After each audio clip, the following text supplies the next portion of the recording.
For my case submission, I chose to review Bergstrom's study about offering a blended learning cell biology course at the University of Wisconsin-Milwaukee. The reason I chose this study is I believe that Bergstrom did a good job with the process he took to redesign his class, and there are things that I could use in my own teaching practice. Although I don't teach a science course, it could still be very useful. The context and background for which caused Bergstrom to change his previous face-to-face class into a blending class stemmed from the mission of UWM and the fact that up to this point in 2006 there were currently no courses offered of its kind in the science department.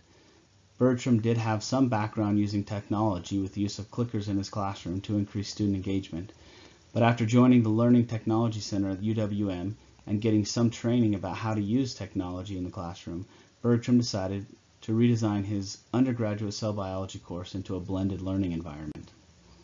A couple of factors that led to creating a blended learning classroom were: one, freeing up classroom space. With the increased college enrollment, colleges are looking for ways to allow those students to attend. And two, reaching out to non-traditional students. Many of those students enrolling in college are older people who are still in the workforce, and meeting in regular face-to-face classrooms just is not possible. So to reduce the face-to-face time makes more opportunities for those non-traditional students. Finally, the most concerning to Bergstrom was being able to retain the quality and rigor of the content while cutting the face-to-face time in half. The steps taken to fulfill need of the problems presented in the previous slide also came with other questions, such as how to engage or how to make engagement happen, and how to introduce collaborative problem-solving exercises into face-to-face classrooms, and also how to make online and face-to-face activities as interactive and collaborative as possible.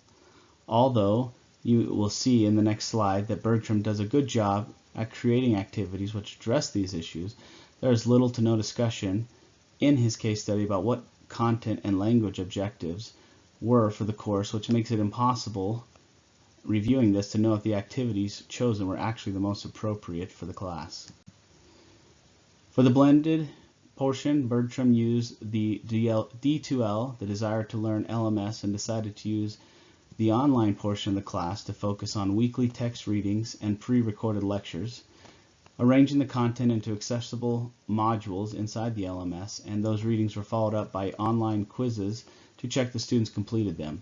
He also included discussion board questions to get students to engage with the content at a deeper level and also collaborate with each other.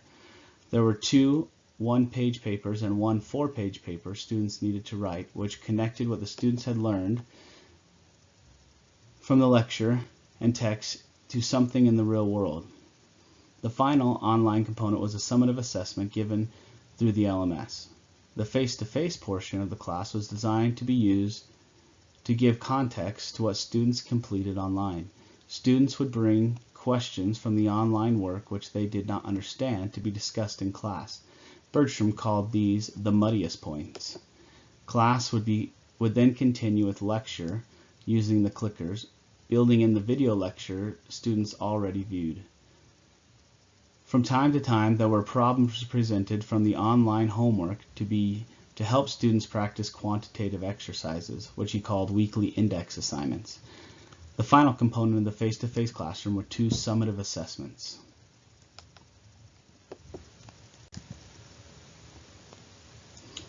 The benefits found in this study were anecdotal, but match up with much of the research reviewed up to this point. The fear of not being able to cover everything seemed to melt away, and there was actually more time and more flexibility. Also, with the use of the online component, it allowed his class to stay on track even though Bergstrom was absent for a week during the semester.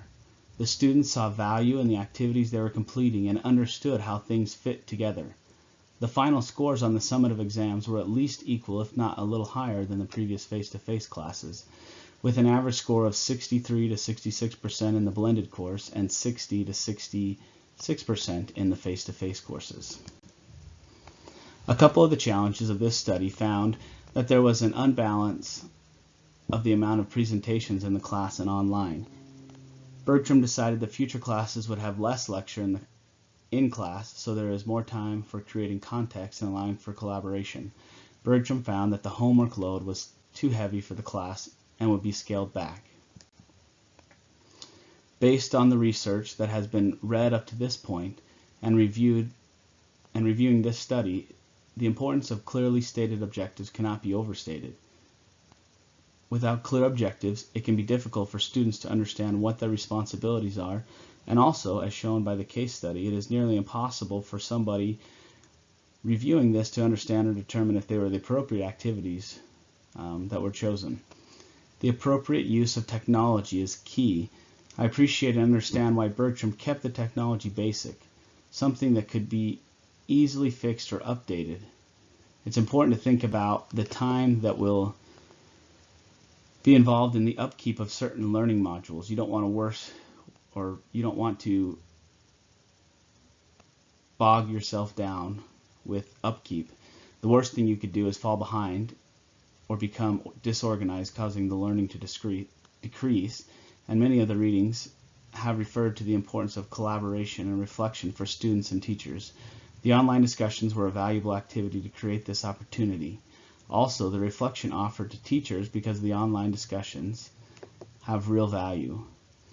The ability to go back and read over student responses allows teachers to determine if students understand what they were supposed to, and then make changes for the future as appropriate. Overall, I would say this case study presents a good model to consider when creating your own blended learning environment, whatever the content.